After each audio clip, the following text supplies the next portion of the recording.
What if the red light comes on my Clean Air vacuum cleaner? Hi, I'm Josh from Riccar, and we're going to talk today about what to do if your Riccar has a red light on and you don't know what that's for, okay? So right here on the side of this machine, just above the HEPA filter, is a red light, okay? If the machine is on and working correctly, that light will not be on.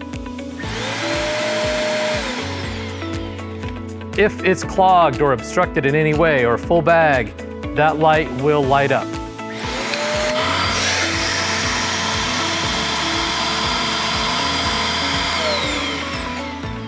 Okay, so if you see that light, we need to check for a few things.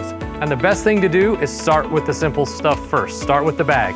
If the bag is too full or it's clogged up or somewhat blocked at the bag level, you're gonna wanna check the bag area, maybe even change the bag. If you change the bag and the red light is still on, let's start going to the next step, and that would be to check right here.